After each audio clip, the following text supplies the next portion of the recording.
Let me see. Good evening, everyone. Good evening. Good evening. Good evening. Angela from NHS. Hi. Hi, good evening. Good evening.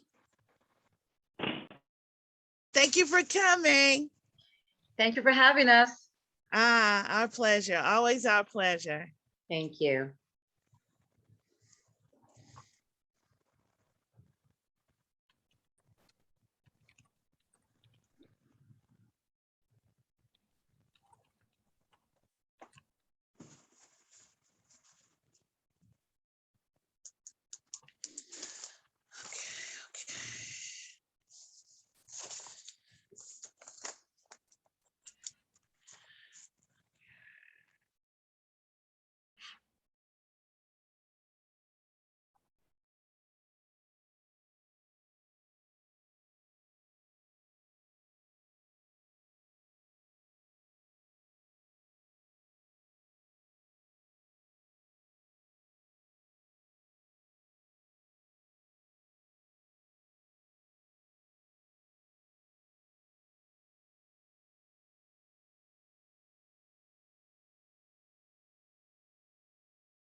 Time as well. Thank you, Dante. So we are now calling the meeting to order. The time is now 7:07 p.m. I want to thank everyone for joining us this evening for the Housing Committee meeting for Community Board 9. I want to extend my apologies right now. Unfortunately, I'm in transit, so I was hoping to be home to do this on my video camera live and have my camera on, but I'm in transit. But I think one of the good pieces of news is that, and I think you might see it in the title, we no longer have an interim situation with respect to the chair of the Housing Committee. I'm happy to announce that Beverly Newsom has accepted the position of chair of the Housing Committee. So as of this evening, she is going to be responsible for the agenda. She'll be responsible for the conduct of the meeting. I want to thank her in advance for stepping up and taking on this role. Beverly is not a stranger to the Housing Committee. She has served on the committee a number of years. And we have every confidence that she's going to do a fantastic job. We know she has a lot of great people on the committee as well. So we have a lot of faith and confidence in the committee that is going to do a lot of fantastic work for this district. So at this time, I will turn it over to Madam Chair. Beverly, the floor is yours. Thank you, Fred. And thank you for the confidence as well. Good evening, everyone. Thank you for showing up or appearing today. I appreciate it. We both appreciate it. And before we get started, would everyone mind, hold on for just 1 second. Is everyone okay with going around the room and introducing yourself? Of course, I already know Angeline from NHS. I know her already because she's done a couple presentations for Evansville. But all the Housing Committee members, can you introduce yourselves, please? Whoever feels comfortable in going first can go first. Hi, this is Augustine Blackwell. Been on the community board for a long time. I've known Beverly for a long time. She's a very trustworthy and useful woman. She likes getting things done. So I think we're gonna be able to do some stuff. Thank you, Augustine. Hi.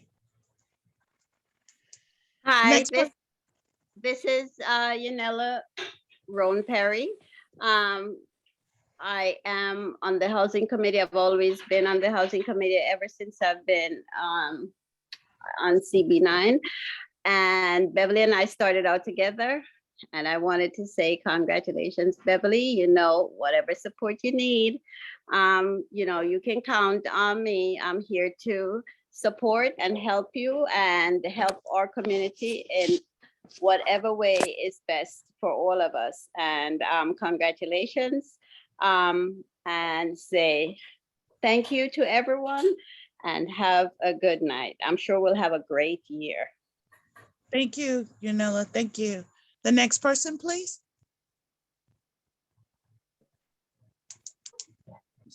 Hi, I'm Cheryl Wright, and I'm a new member to CB9, and I hope to be a great asset to the Housing Committee. Thank you, Cheryl. And congratulations. Welcome aboard.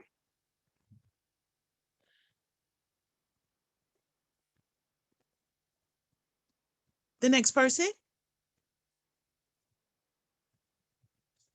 Is there anyone else? Yeah, she's mute. Leslie is muted. Yeah, there you go. Can you hear me? Yes. Okay. Hi, I'm Leslie Ferrar. I've been a member of the Housing Committee for about I think about a year. I've been a resident of Prospect Lefferts Gardens for about, oh my gosh, 16 years, and I love the neighborhood, and I'm looking forward to another year on the Housing Committee. Welcome aboard. Thank you. Anyone else? Good evening, everyone. My name is Diane, and it's good to be here. I am rejoining the Housing Committee from previous years. So I am coming back to do whatever it is that I can do.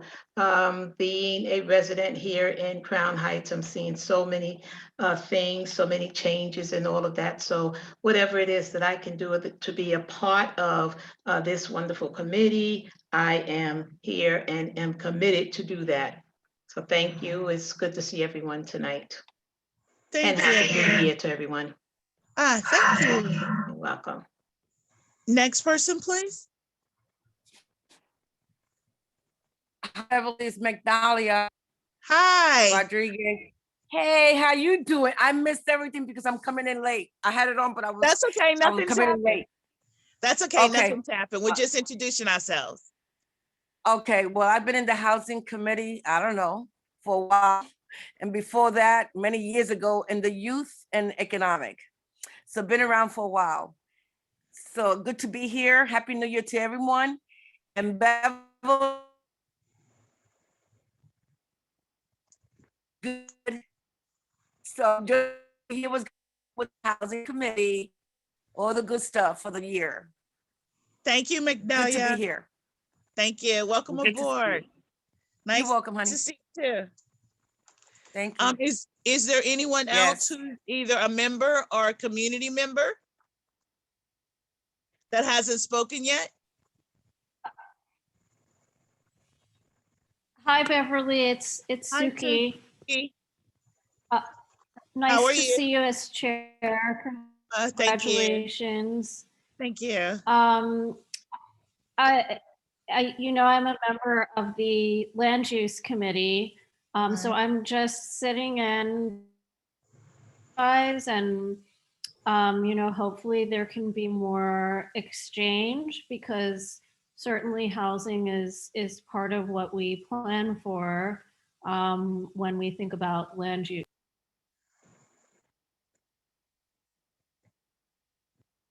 You're muted, Suki. Is that on purpose?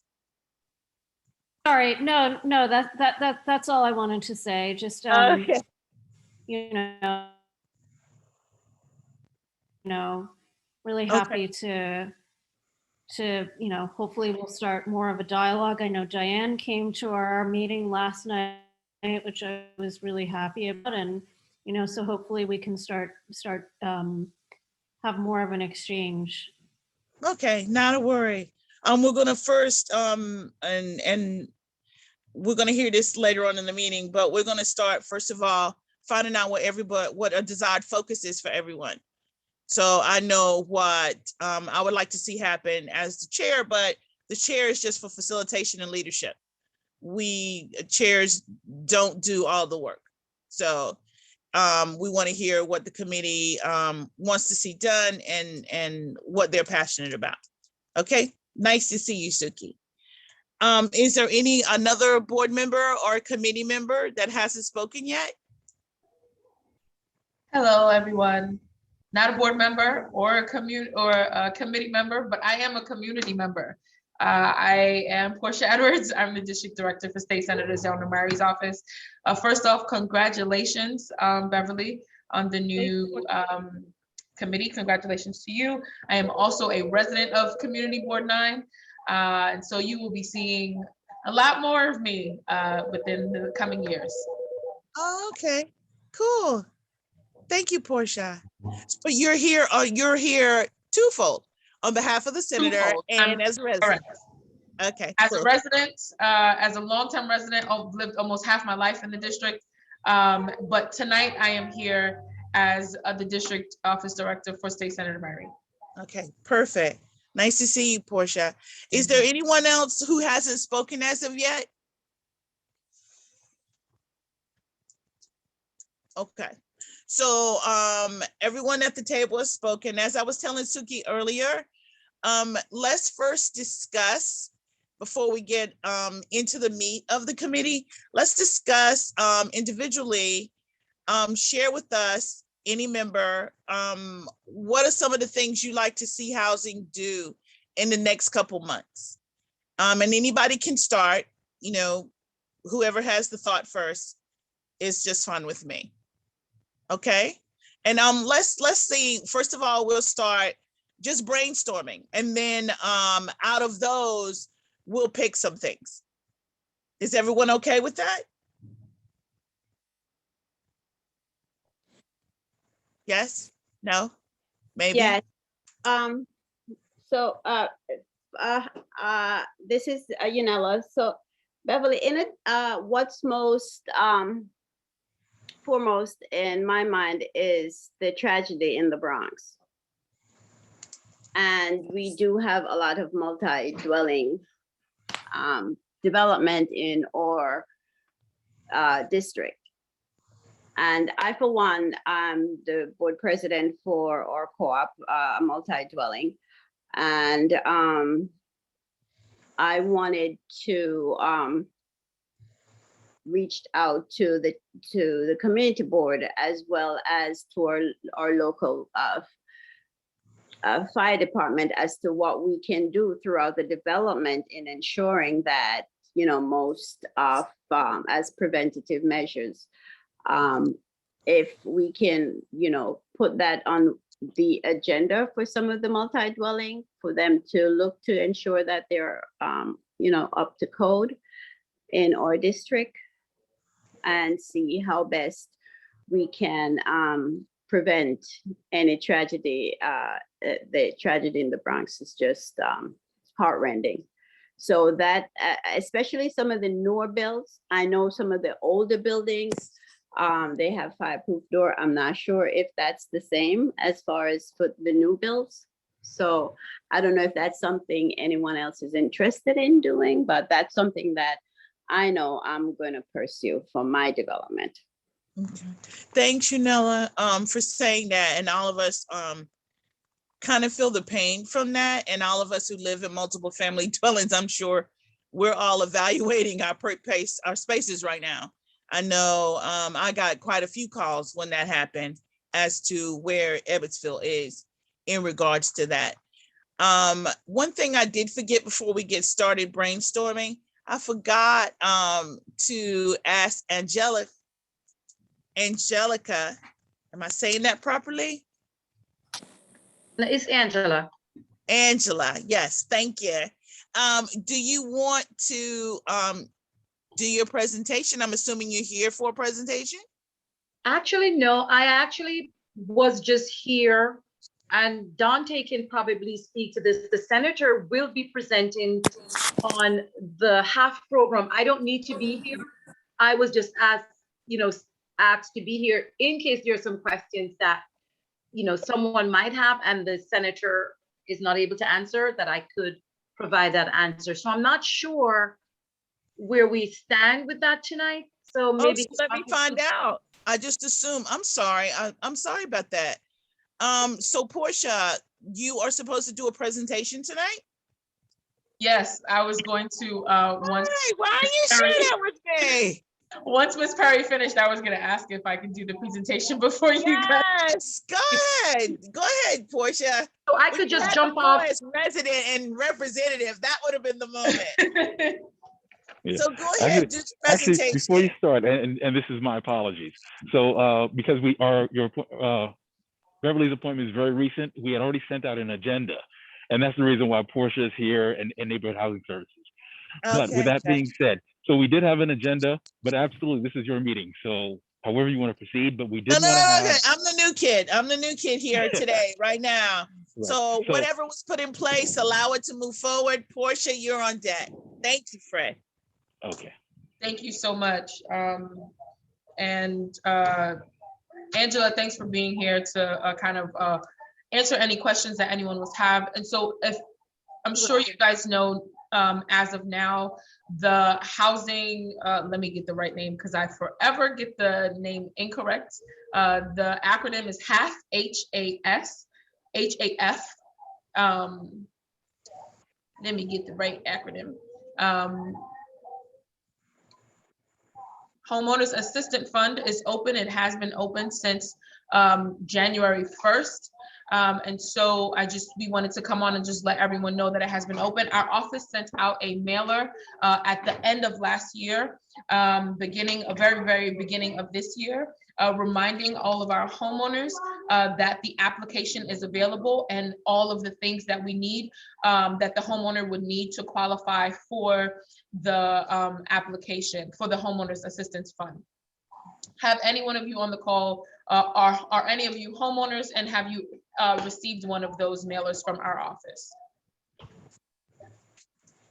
I've never received anything from the office. Okay. Never received anything at all from the office? Are you registered to vote? Are you? Yes, I am. Well, put it this way, I'm a homeowner. I'm not sure what you mean by a registered, I'm a homeowner. Got it. Okay. Well, all registered voters in the district, if you're registered to vote within our senatorial district. Oh, absolutely. Then yes, I believe we sent the mailer to all of our senior homeowners, those who may not be able to be on a platform like this, so that they can get all of the information that they need. However, who's eligible to apply for the Homeowner Assistance Fund is homeowners in New York State who are financially affected by COVID-19 and who are now behind in their housing payments. If you are a homeowner who's behind in forbearance on their mortgage, in default or in a reverse mortgage, behind on their property taxes, water or sewage bills. Also, if you're behind on monthly maintenance charges, if you're a co-op or a condo owner. Also, if you're behind on your maintenance charges of your co-op or condo, and the last qualifying factor is if you are behind on the chattel loans, retail installment contracts, or other types of home purchase loans or lot rents. Those things would qualify you to get this assistance. A second question that most people ask about the Homeowners Assistance Fund is how much financial assistance may be available to the homeowner that qualify. There is a maximum of up to $50,000. So eligible applicants can apply for the amount that they are behind on payments, or for future housing payments up to $50,000. Does that make sense? You guys got all of that so far? Now, this presentation is not just going to be about homeowners. Once I'm done with this, we'll start talking about renters also. The documents you'll need when applying for this loan. And so let me say this, it is on a first come, first served basis in terms of eligibility. Once the fund runs out, the fund runs out.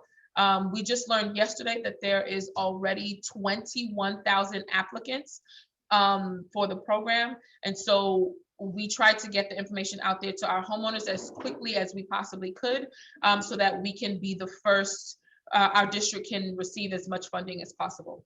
Now, the documents you may need when you're uploading, and you guys can find all of this information on the HPD website. You can go there, you can go to OTDA also, the OTDA website, and find the information there. But you'll just need proof of ownership of the property type that you have, proof of identity, the income documentation, and the proof of delinquency. So you do have to prove that you are behind in one of those qualifying areas. That's right. Thank you. Is there any questions so far? Portia, if I have a homeowner who is more mature and they don't have access to technology, can they come to the senator's office and get that done? There's a number to call for OTDA, and I can give you that number. There are organizations who are, one second, go sit down. Thank you for your help, though, I appreciate it. There are organizations who are on contract to help with the applications. And so we want to make sure that they are doing the work that they're being paid to do. Okay. If anyone has any questions, we can absolutely, help. But in terms of doing the application, we have to send it over to those agencies. Okay. At the end, I will give you the telephone number for people to call if they don't have internet access. Okay, thank May you. I just add to that, that NHS Brooklyn is a community organization that is assisting homeowners to apply for the Homeowner Assistance Fund dollars. So you can also contact our organization if you need assistance, if you're someone who is technologically challenged, if you're a senior and you're not, able to handle technology, we're definitely here to assist with that. Okay, Your thank is you, the number I Angela. was gonna give. Thank you, Angela. You're welcome. Other questions? Are there restrictions for who can apply based on income? The answer to that is really homeowners whose household income is equal or less than 100% of the AMIs and who are at risk of foreclosure or displacement due to COVID are eligible to apply. There's a chart on the website, and if you don't have web, you can call NHS and they'll tell you if you're eligible or if you're ineligible based on your income. Portia, if I'm a person who's rented out a room in my house, am I eligible? If you rented, the rent in your house has nothing to do with your eligibility. Okay, but since that's counted into my income, that doesn't matter. I think that's a question for NHS. Okay. Angela? That deep of a question is more for NHS than it is for me. Angela, So- suppose in order to make ends meet, I've rented out a room in my house. So I'll just tell you what the income eligibility is. For one person household, you cannot make more than $83,550. Got it. Right? So if you fall under that, then you definitely qualify. Doesn't matter Okay, that you're all renting a room in your house. right, thank you. Portia, if this is Yeah, Fred, if I could ask a quick question as well. Sure. With respect to the funds, my understanding, what I've heard on the grapevine is that there is a limited amount too. So my understanding is this first come, first serve. Correct? Yep. That's why, that is absolutely correct. I stated earlier, it's first come, first serve. So far, there's 21,000 applicants that have applied. We are doing the work to see how many of those applicants live within the zip codes of our district. And that is also one of the reasons why we sent out our mailers to our most senior homeowners in December when we found out that the fund was happening. Absolutely. And I just wanted to underscore that because I know that, so when the money runs out, it runs out. So it's not a matter of that, so we got to make sure we're very quick with this. We got to make sure we spread the word. I know that the district office has sent out, I believe we sent out the flyer from the senator's office as well. And Dante, correct me if I'm wrong, but I think we're going to continue to do that for as long as we can, as well as making sure we put it out on our other channels as well. That's correct, yes. And may I add something to what Portia is saying about the fund as well? So we know that there might be homeowners who are behind more than $50,000 on their loans. So we're encouraging everyone to apply, even if you're owing more than 50,000, because what we're doing is working with the Attorney General's office as well to help those people who are more than 50,000 to ask their servicers, take the 50,000 and modify the difference of the loan. Also, there might be homeowners who have saved their money and they might not have enough, but you have some dollars saved and you can get 50,000 to add to your dollars. We encourage you also to reach out, to ask questions, to apply, because we're not just saying because you're owing more than 50,000, then you should not apply. We want everyone to apply because there are different areas that we're trying to work with homeowners to make sure everybody gets whole again. Thank you. So for anyone who needs the number for the call center, the online application, it's a pretty easy number, but I'll give it to you. It's 844-77-NYHAF, which is 844-776-9423. Does anyone have any questions surrounding the Homeowners Assistance Fund before I move into Emergency Rental Assistance Program?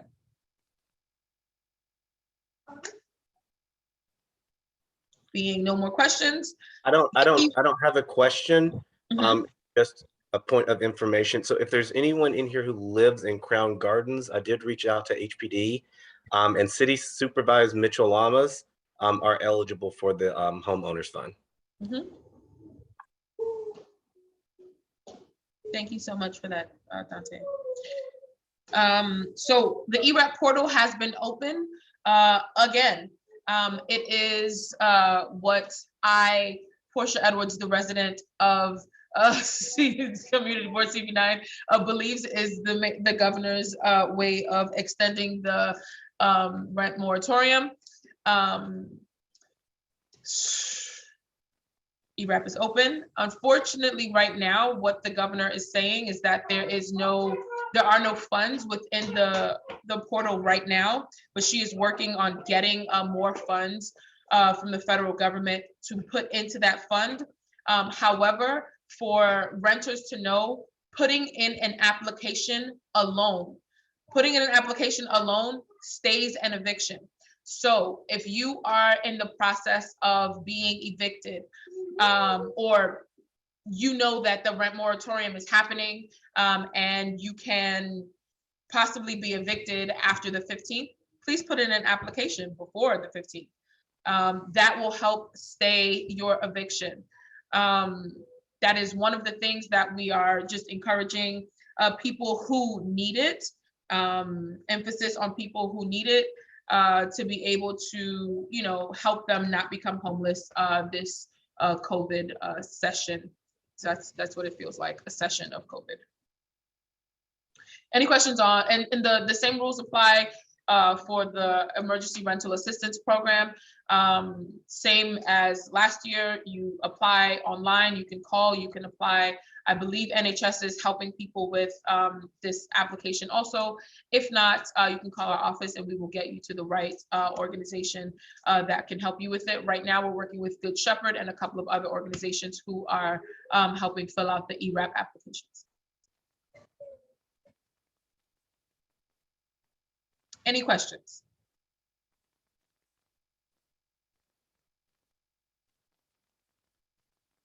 I love you. Thanks. Portia, Yes.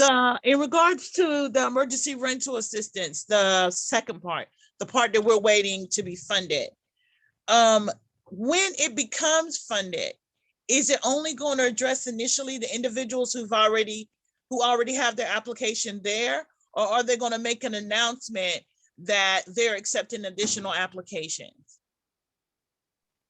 No, from my understanding of the executive order that for her opening from the governor's executive order of opening the portal again, it is anyone who has put in their application. If there's an application in, until whenever the application portal closes, that's who it applies to. If you want to put in an application and the portal has closed and you have not put in an application, this would not apply to you, as far as I know right now. That could change in the future, but right now that is not the case. Okay, thank you.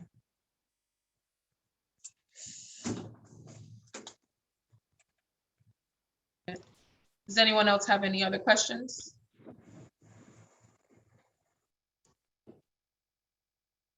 Well, thank you guys so much. That was the end of my presentation.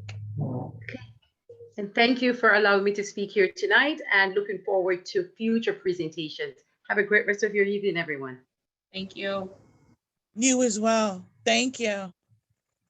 Good night, everyone. Thank you so much for allowing me to be here. Good night, Portia. Thank you. Thank you. So,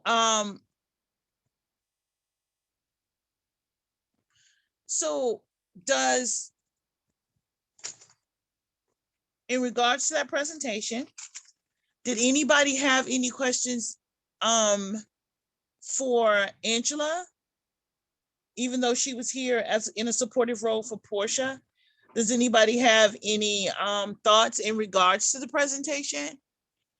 Where would you like to go further with how to help residents or anything like that? What are your thoughts on it? Committee?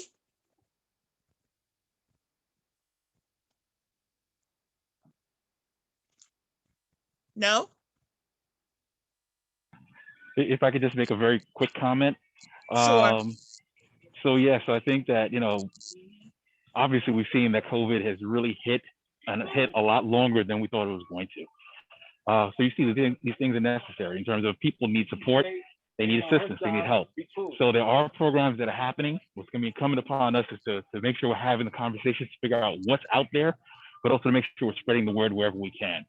And Madam Chair started the conversation where it's like, I think, we put this together in terms of trying to get information out, but obviously we look to the committee members and to the community to really let us know what's going on and where the pain points are, so that way we can try and address those as best as we can. Okay. Thank you.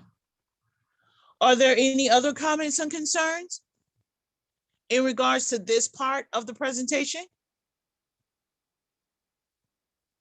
So one of the things that's important about this is that all of us who know homeowners or are homeowners in the room, let's make sure that our friends, our neighbors know about this program, because a lot of times people don't speak up when they're in need. For whatever reason, we can always guess as to what the reason is, and we can always be wrong, but let's make sure that we share this information with our friends, our neighbors, letting them know that this program is available regardless of what, how far they are in arrears, for them to step up, fill out the application, let them know where to go. As Angela said, NHS does this. They fill out applications for homeowners. If they're not near an NHS, there are call the senator's office to find out what other community-based organization is able to help them complete the application. All these things are helpful for homeowners. And as she also stated in the meeting, in the presentation, that emergency rental assistance program has a part 2. And if you know anyone who missed part 1 and who is scrambling around trying to find support, make sure that they know, because that's another situation where people don't speak up for whatever reason. So let's make sure the information we hear here, not just tonight, but moving forward, that we share it with our neighbors, we share it with our friends, because us being here, our part is to absorb information and then share it. That's our part, outside of working to make sure our community get what it needs. Are there any other questions regarding this part of the meeting? Any concerns? No? I think that Suki has her hand raised. Okay, thank you. No problem. Suki? So I'm happy to put this out on social media. I also was wondering, maybe the senator's office knows if banks have been given the information about this program and told to direct homeowners to it, because I know that there are private for, the banks themselves are offering forbearance. So somebody who might be in a forbearance program with the bank might not be thinking of applying for this. Sorry, Suki, you say the question. reiterate the banking part, please. Suki, Yes, yes. restate the banking part when you said banks, and then you said,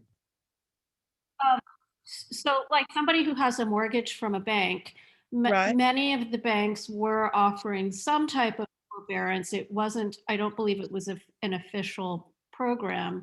Right. But somebody who's in a forbearance program with a bank might not be thinking about applying for this. And I also wonder if, like from the senator's side, have the banks been advised about this program and asked to direct clients to this, this program? Because they may go to their banks first to ask for. Portia, are you familiar if that's been done? I am not familiar if that has been done. That has not been made clear to our office. Okay. Is that something that you can possibly, or your office possibly follow up on?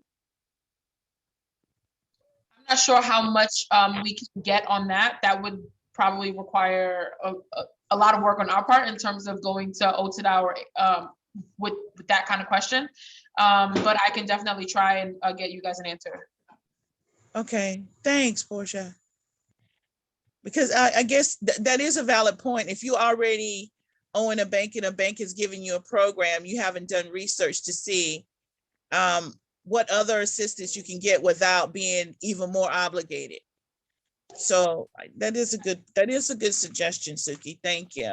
I do think the idea is to get as many people to apply as possible. If they qualify, they qualify, right? If they don't qualify, they don't. And if they are in a program with their bank will be notified, right? Because it's a mortgage. So the mortgage would be coming from the bank. So the bank would be notified. And if they're in that program, whatever the program is, one will take over the other, but the homeowner will be notified either way. Right. Got it. Okay. Thank you, Portia. Sorry, quick question. Well, actually, a statement. For these programs, they generally have to verify that it's a pandemic-related cause that they are in this debt to be eligible. I just wanted to point that out. Right, so a loss of income during the pandemic and you're not able to pay your rent. If you have a back payment from 2018, the mortgage that you were owing from 2018 to the beginning of 2020 does not qualify. Anything that may have happened from 2020 until now may be the amount that is qualified, but your mortgage that was delinquent from 2018 until 2020 does not qualify because it's not a COVID related expense. Yes, that's the specific part I was talking about. They have to prove that it's a COVID related reason that they have this expense. Okay. Got it. Thanks, Blackwell. You're welcome. Any other concerns or comments in regards to the presentation?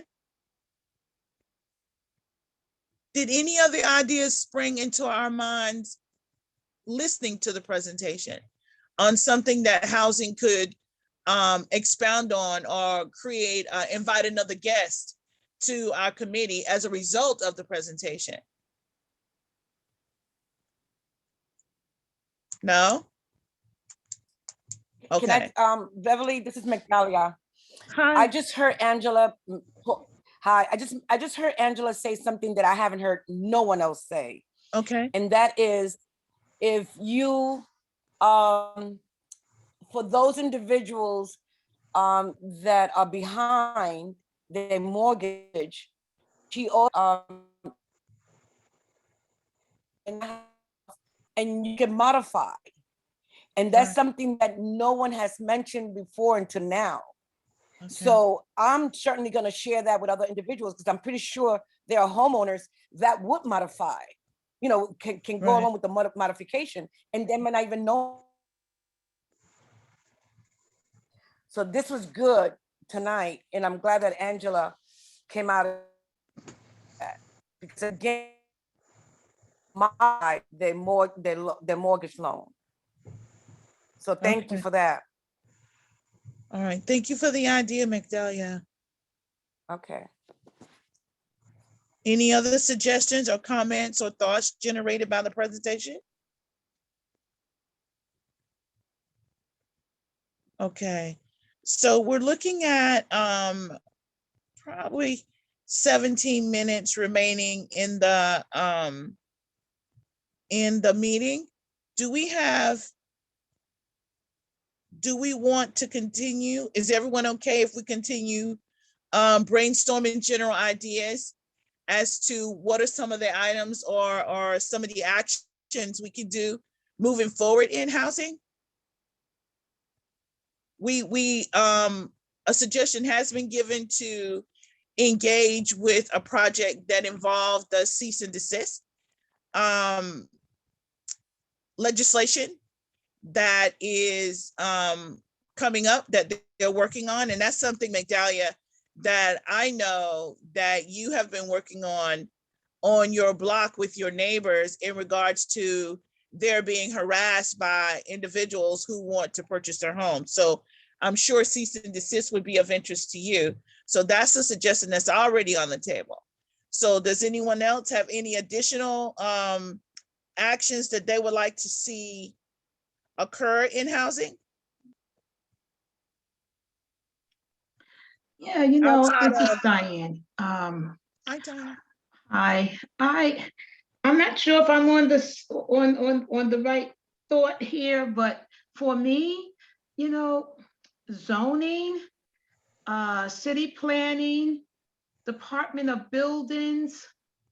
For me, I just think I don't know if anyone else is in need of more additional information in terms of how to go about navigating that system, because you know, a lot of you see a lot of projects going up, you know, or should I say buildings going up, and I'm not exactly certain if the information that's being given to the Department of Buildings is even the correct information.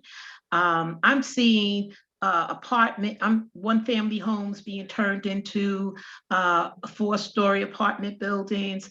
And I'm not sure if everyone is building by right.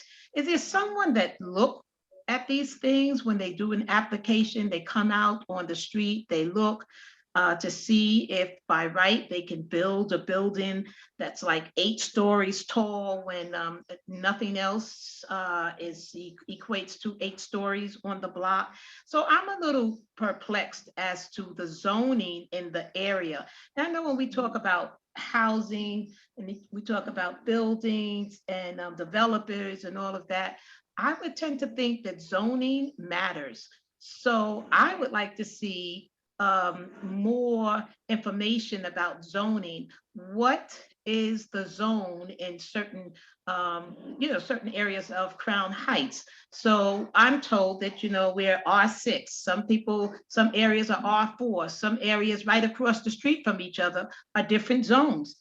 Then you have developers wanting to do their own special zoning. So I think that I would probably like to see more of the housing committee get involved in that, if that is possible. From a housing perspective, when we're talking about zoning, that's really a ULURP. Okay. When we're talking about zoning and city planning and things like that, that's more in the wheelhouse of ULURP. And why it's there is because all of that is part of when the developer comes in front of us and they're doing their presentation. they have to state, and we have to be familiar with what zone they're talking about. And you addressed, there is a disparity in District 9 where the zones are. You can have one zone on one side of the street and a zone on the other side of the street, and they be entirely different. That's how we're kind of caught up in, if you look at Sullivan, and that's an example I love to give. If you go to Sullivan Place between Bedford Avenue and Rogers, and you look at how they have purchased two homes that share a wall or share a driveway, and they built up, we're now looking at 2 residential houses turning into 8 apartments. So the zoning is different. And then across the street, there is a huge family dwelling. I'm trying to remember what street that's on, but you can see it if you're walking down Empire to the post office. So zoning is a byproduct of housing, if I'm saying that correctly, but it's not really in housing's wheelhouse. Do you understand what I'm saying? Okay, I do hear what you're saying. It's something that's discussed when you discuss new development. Okay. But it's not something that is only, it is not a housing topic. It's a housing subtopic. Okay. And the Department of Buildings website would answer most of those questions.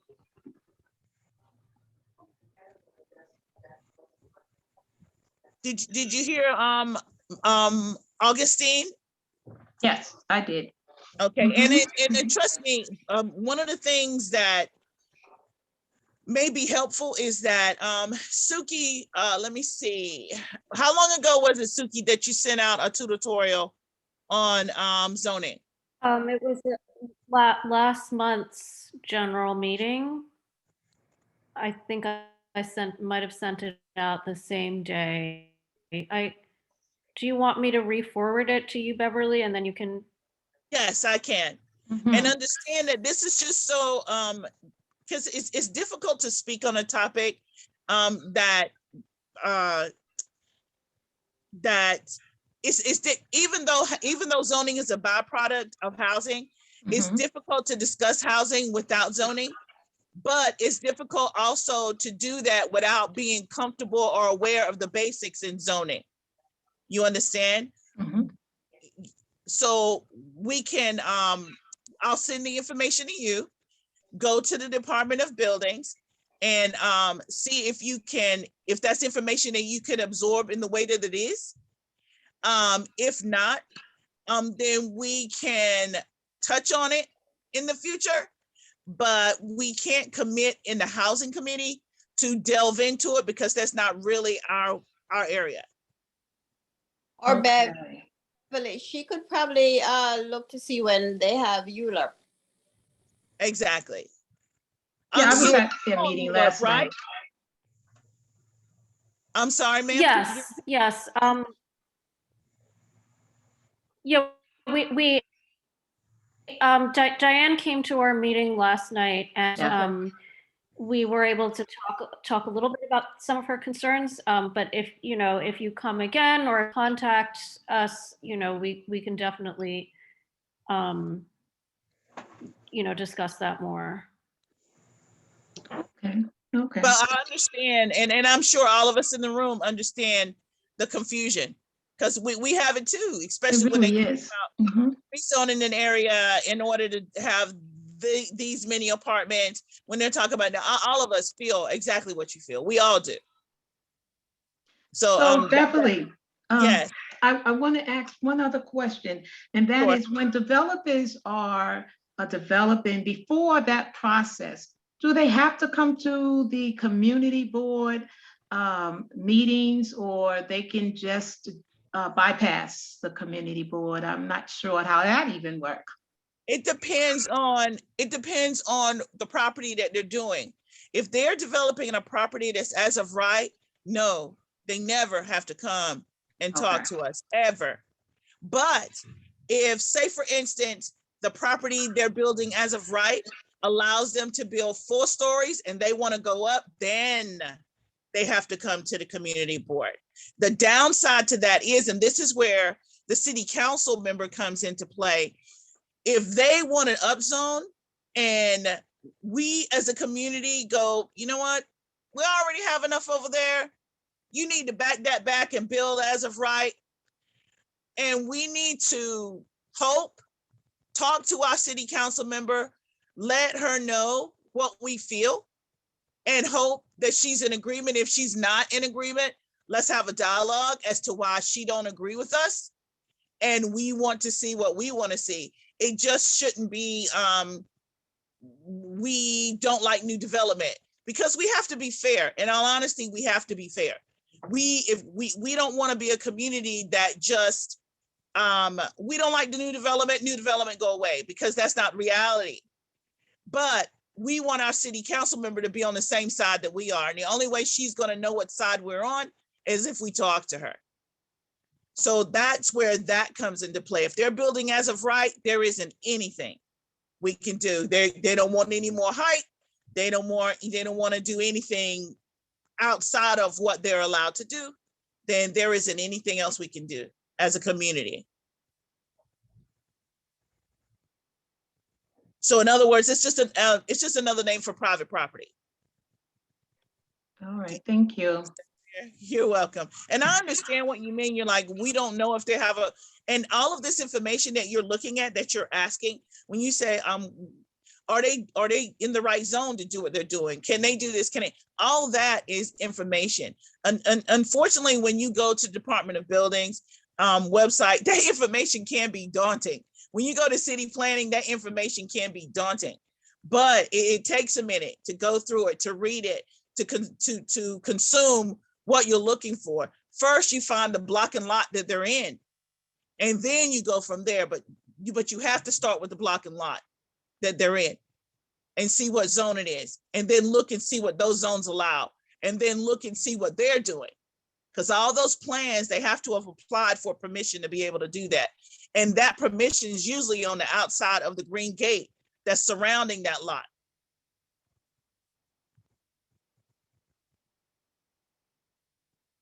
Is that clear? Okay. Yeah, I know. But there's a beginning. It starts somewhere. And then once you do your first property, your second property will be so much easier. Wow. Okay. All right. Okay. Okay. Thank you. Bev is right. You start with the posting on the building where they're doing the work, because it should give you all the information that you can go online and look it up. Right. Because all the basic information, when you go, and if you go, and this is the next thing, if you go and there's construction on the other side of the green gate, and there's no permit, there's not anything on the outside of it, that's something that has to happen as well. You can call 311 and say, listen, there's a construction going on next to me, blah, blah, blah, blah, blah, blah, blah, blah. I don't see a permit. I don't see this. I don't see that. And they'll direct you to where you need to go. They will send people out. Yes, that'll happen as well. Yeah. So don't, in essence, what we're saying is, don't feel like there isn't anything you can do if somebody's doing the wrong thing because you are without knowledge. Because one good thing about 311 is people don't give it the credit that it deserves. We don't have to know everything. We can call 311 and they direct us to where we need to go. And then if we know what questions we need to ask or what information we're trying to find out, we can just keep asking and asking. They'll move us from city office to city office. That's what will happen. Mm-hmm. That Fred has his hand up. Yes, Fred. Yeah, no, I think this is a great conversation. And as you can see, it's like you see all the intersections between ULURP and housing. And sometimes it does get a little fuzzy. But I think one of the things that I picked up on, which is very important as well, is about making sure that we're reaching out and asking those questions. 311, absolutely. Sometimes part of the problem is we complain about it, but we don't let the city know that we have an issue with it or that there's an issue going on. So at that point, the city can't intervene, won't intervene because they don't know. They don't know what they don't know. But the other thing I will say is, and this is a plug for our district office team, which happens to be fantastic. I would ask everyone to do the extra step of when we contact 311, to please tell friends, family, everyone to also let the board office know. Because when our office knows, we can follow up directly with agencies as well to see if we can get a response. Unfortunately, I've heard of too many instances where it's like, yeah, 311 will have 10 or 15 different complaints on the same thing. But at least if we can look into that, we can, the district office team can actually make the calls to the appropriate agencies and do the follow-up for us and hopefully get us answers. And actually, let me not say hopefully, because they have a track record. They've been very good with doing that, where when they get the numbers, they can contact the agencies and hope, it looks like they get the answers a little bit faster than normally. We would, as members of the general public, although that's a terrible thing. Okay, can I just say, Fred, just to back you up, that is true. And because I had an issue that went on for a little while, and I spoke to Dante a couple of weeks ago. And yes, Dante, I didn't call you back because I wanted to make sure that the issue was resolved, because, there was a lull in between and then it came back. But yes, it has been resolved. It's the structure is gone, and I get a lot more beauty sleep. Good. Thank you for the So update. one of the things that we in housing that we should learn to do if we haven't already, there are a lot of tools in our toolkit that we don't use typically. 311 is a huge one that most of us don't use. And this is not just, this is everyone. This is as we're walking the street and the trash is still there. And this is off the housing topic, but this is a quality of life issue. Those are the things, reaching out to the community board, and when you reach out to the community board, you could have already called 311, just send them your complaint number. And so when you send them your complaint number, then now they'll follow up on that, which is a whole lot easier to follow up on than the complaint itself. So when we are talking to someone about their rights in housing, whether it's homeowner or rental or rent control, it doesn't matter. Co-op or condominium, there are rights that you have as a homeowner, right, that you have as a renter. And if there is some information that you are losing, you feel you don't need to know, start with 311. Honestly, guys, when you get a good 311 operator, he or she is priceless. I can't even tell you how much information they share, even that we don't know where to go. So are there any other suggestions? We have zoning, city planning. Nella made this suggestion, concern about multiple family dwellings, identifying if they have any hazards because of the fire in the Bronx and how that happened. Does anyone else have any topics they would like to see housing move forward on? Yes. Do we have new developments where coming into our neighborhood, where they are, anything like that we could follow up on? Just any issues, housing issues, or anyone having issues with any new development that's coming in? I mean, we could probably, I don't know if the community board or Dante have any issues that we could, if they complain to the community board, we could follow up on, just to be in the loop. And Nella, what does that look like to you when you say new development research? So what does that look like? A new development is making noise, or does it go back to the suggestion regarding zoning, city planning? What does that look like to you? Well, it could be both. Working with ULEP to see, what the housing piece of it, if there's an issue that we could sink our teeth in as the housing component, working in tandem with them. Or if there are housing issues that neighbors are having, noise, neighbors that need help, navigating anything housing related that maybe has come through the community board, that we could look into to see how we can best help, especially now with COVID and people sometimes being displaced and having issues navigating. Access to, can we as the housing committee tap into that if as part of what we do in order to alleviate some of the stress that's, going on. Okay. Does the community board still get notification when, Again, Fred has his hand up. oh, I don't see Fred's, oh, Fred, did you take your hand down from last time? That's a new hand, but I can wait till Oh, after. okay, go ahead, sorry. Go ahead. Oh, okay. Yeah, I just want to go back and Beverly, and we had talked about it as well. This is just in terms of one of the things I want us to do is, as well as, and this is just not even for the committee, this committee, but for the board as well, as opposed to being reactive, being proactive in terms of getting certain information about our own district. So 2020 was obviously a big year because of the census. Now we're starting to get data back from the census about the district, who lives here, how much we're making, what the families look like, what the schools look like.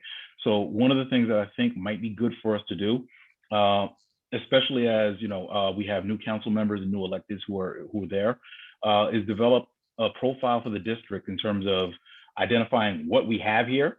So how many two-family homes do we have? How many multi-unit dwellings do we have? How big are the families?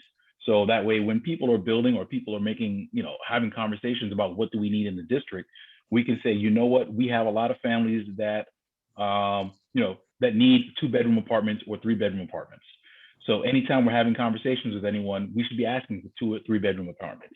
And I'm just throwing that out as something, but these are the things we don't necessarily know, but we might be able to start working on it as a committee and as a board, getting that information so that way we have the knowledge anytime we're approached, or we can go into conversations with that as well in terms of what we want and what we demand as a district. And Right. would we be using that profile to influence development or influence the developer? A little bit of both, I would say. A little bit of both.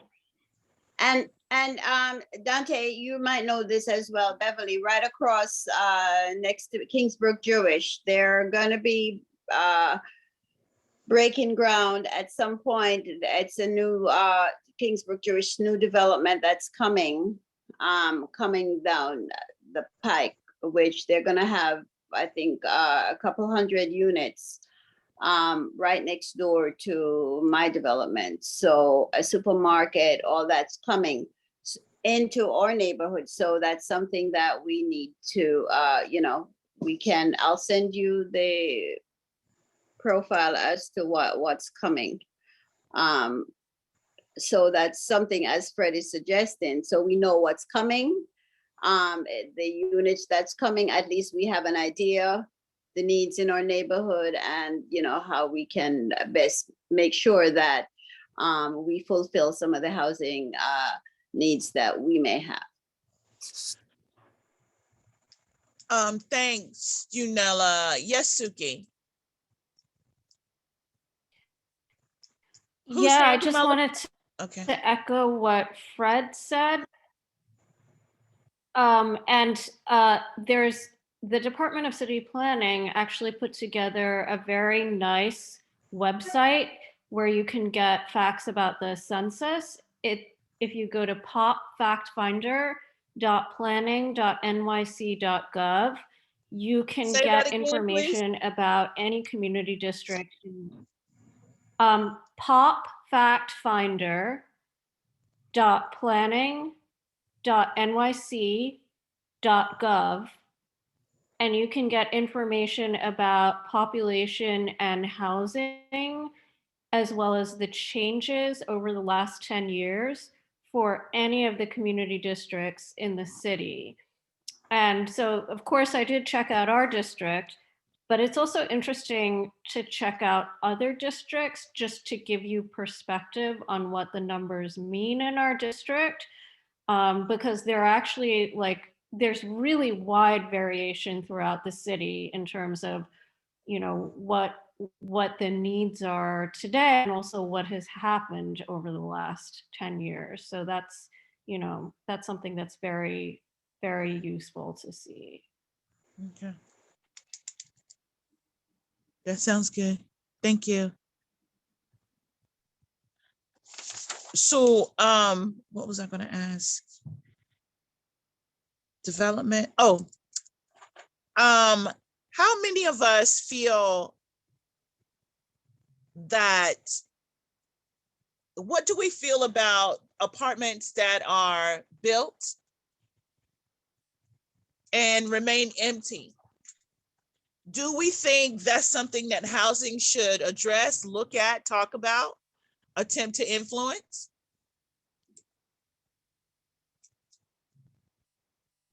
Absolutely. I feel that that's something that should be looked into. Do all these constructions, all these buildings, and they're empty. In the meantime, people need homes, people need apartments, people need somewhere to live. So what's happening? I understand them. Even hotels now are renting to shelters and to individual Section 8. That's fine, and they should live someplace. Why keep it empty? So I totally agree that they should be renting to individuals and not just keep it empty so they can do what? A tax credit? I mean, they don't pay any taxes or what have you. Meanwhile, the apartments are empty. I don't know. To me, it's ridiculous when we have so many people that are homeless. I just can't understand that. So when we, from a housing standpoint, how do you see, and McDowell, yeah, I agree with you. And for my take on it is, are we going to continue to allow development to occur when we have such a large stock of empty apartments? 111 Montgomery Street. That's right. I don't think the building that's on the corner. I don't know if you guys come down Bedford, you know, where the gas station used to be, the really huge gas station on the corner of Bedford and East Parkway. Yes. That one, I'm sure all of us can name at least one recent development in the last 5 years that still appears to be over half empty. But we are still asking for affordable housing, so to speak. If someone came to us as a committee right now and asked us, what would we like to see? Condos, co-ops, Mitchell-Lamas, or just apartments? By a show of hands, what would we prefer to see? No, you know what? One by one, just tell us, what would you prefer to see? Condos, which applies condos and co-ops, which enable home ownership. Apartments, which continues to encourage rentals. And if we did apartments, would it be market rate apartments, or would we be looking for Mitchell-Lama or something like Mitchell-Lama apartments? You're gonna always need all of those. And Fred has had his hand up for a minute again, Dad. Because I don't see him, but you're his keeper, so it's good. Wait a minute, can I say something before Fred comes on? Yes. Can I just say something? I hear what you're saying, but with the developers, brown and black individual, us, or to even buy a co-op or a home, because they're redlining us. Yes, so they are. What are we talking about? Well, so we have so it's not for us. So let it be Mitchell-Lama. To me, it will be Mitchell-Lama. Anything else that doesn't redline us, because we can't even afford it. Well, even if we don't even, half of us, we're not in the medium. I mean, some of us are not in the medium, and we have to work so hard, and we can't even get a loan. Meanwhile, somebody comes in from Jack and Jill anywhere and move in. Well, yes, Fred. Well, let's let Fred speak. Fred. Yeah, no, I agree with McDowell, by the way. I agree with her. We are being redlined. No one's talking about it, but it is what's happening. Go ahead, Fred. And that's probably another thing to add to the agenda for the committee. Although we also want to make sure that we're realistic in terms of we've got a small amount of time. So I just want to make sure that, you know, there's a lot on the table, but just make sure that we're focused as well. But I mean, I just wanted to just rant for a second in terms of, because Beverly, I think you brought up something very, very important as well when we talk about, and these are the conversations we should have with our electeds in terms of the policy of housing. You Yes. see a lot of empty vacant apartments. And mainly it's because those are the results of the bad bets on speculation. People Right. buy these places for top dollar, way probably above what they probably should have. Doesn't pan out. They can't find enough people to rent them for $4,000 or $5,000. So they stay vacant until they can do something. Or what's even worse is, guess what? We, the taxpayer, bail them out because then they go to Section 8 and they have the city pay for it. Exactly. Hello? So that's one of the issues from a policy perspective. Again, I'm not sure how much time we have to do it, but it's something that's definitely, it's a conversation that should happen because, again, I think, we've seen it enough where we've been bankrolling bad bets. And this is not to say that the city shouldn't help out the homeless and everything like that, but ironically is all these high prices is what create the displacement. And all we're doing is just, feeding the beast with that, with respect to that as well. Right. Yeah, and I think to the question about what do we want to see, I think that's definitely something for exploration. I think the answer is, as somebody said before, it's a mix. I mean, I think homeownership has a great effect of stabilizing communities because people are invested in that community. You're here, you stake your claim, you're going to be here, you support local businesses, you do things, and you do those other things that help the community to thrive. Of course, we want to make sure that there's rentals because people start from somewhere. So not everybody comes up with a mortgage payment. You want to have people be able to come in, to live, to exist in a decent manner, to be able to start their lives, careers, families, whatever have you, and they grow in certain places and they go up to certain to certain things. We want to make sure that we have a housing plan that maintains some of the character of the community as well. Where I think a lot of the reason why some people move into Crown Heights is because they love the building, they love the architecture, and they love everything about Crown Heights. So we want to make sure that our housing profile or asks or whatever that reflects all those different things at some point. Big conversation. We're definitely not going to solve it tonight or within the next 4 or 5 months, but I think these are important questions that we should be asking, and we should be getting ready to propose, to propose those to our elected officials as well in terms of, what you need to have, start these dialogues so we can have those conversations, so that way we can get to the answers about what do we really need in this district. But I thank you for asking those questions. But I do, one of the things, some of the things that we've talked about tonight, and then we will close out. Some of the things are just about policy, honestly. When we talk about existing structures and we talk about what we want to see in them, that's policy. We can approach our council members and our state elected officials and suggest to them, why can't we reinstate Mitchell-Lama? Why can't we do Mitchell-Lama Liberty Cooperatives? And let's look at these buildings, because right now, owners are able to write off empty buildings as a tax deduction. Yes. But at the same time, they are going to be able not to pay taxes for the next, 25, 30 years. Because they built under She has MIA. her hand up for a minute now. Exactly. So I think when we talk about housing from that perspective and we delve into it, we will, when we become extremely familiar, we can use it as leverage with our elected officials to create policy. But so it doesn't require a new build. It's just attaching a policy to the current build and asking them to, we have how many people homeless right now? 80,000 people, including families and kids and all that. The city is currently doing a count now through February for homeless. It's about those numbers. And if you look at how many empty apartments, how many of those individuals could have their own Christmas tree, their own room, a roof over their head, if we just got good policy in regards to the empty apartments. So that's just a dream that we're going on right now, but we can dreams, good ideas start from somewhere. So first of all, I thank you guys for Suki has her hand. Yes, Suki, go ahead. Sorry. 3 quick things.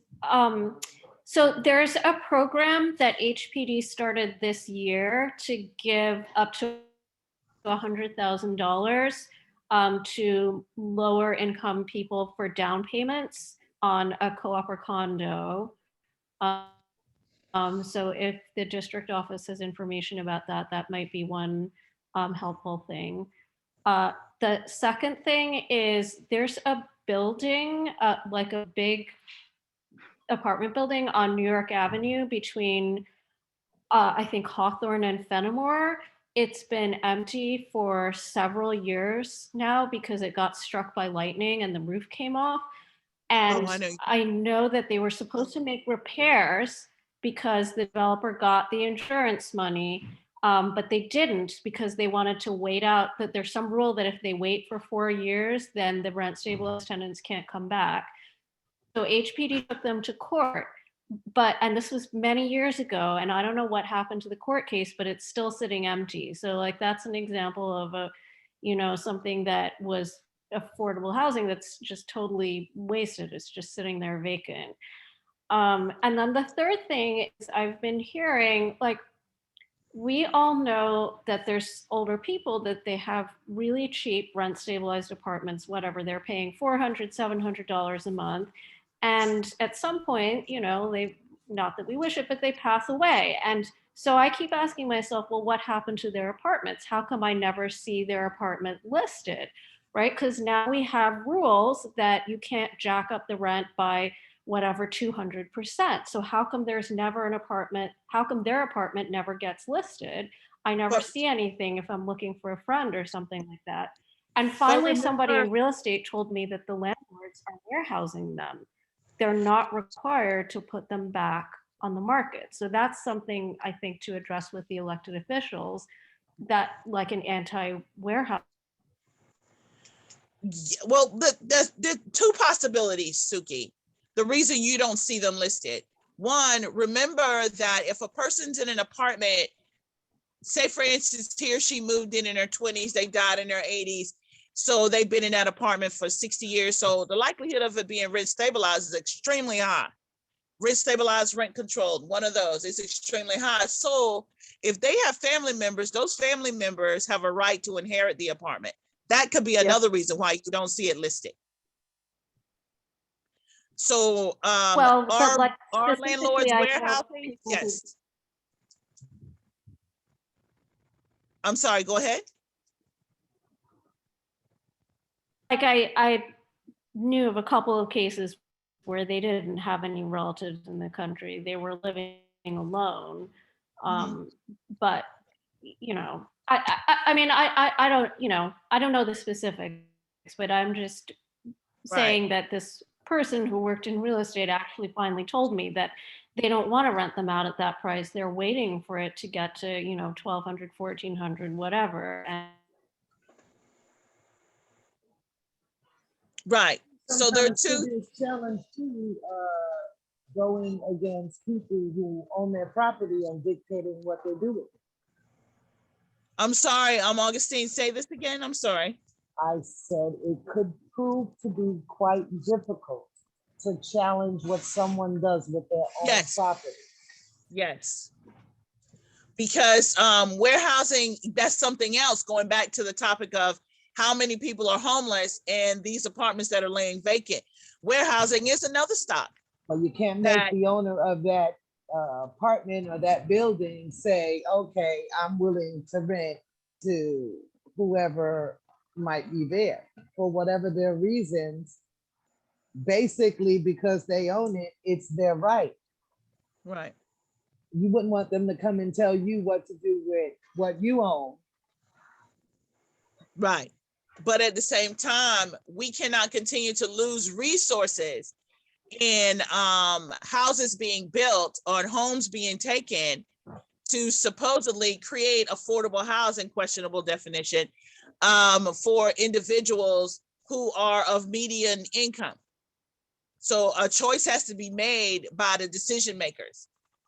Are we going to allow people to warehouse apartments, either in new developments or old ones, and continue to use up resources of the city, running after questionable definition affordable housing?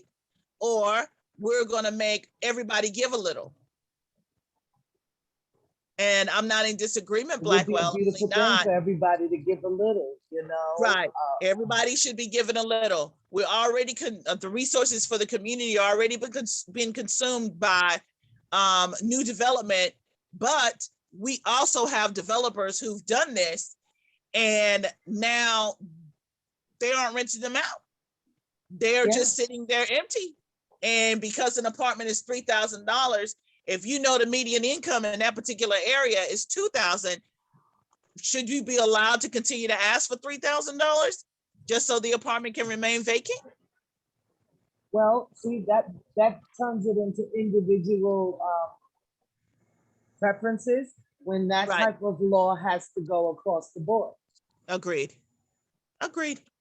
So that can be for the next meeting, but in the interim, guys, I'm going to, when we write up, when I write up the minutes, I'm going to send all of these suggestions out to everyone.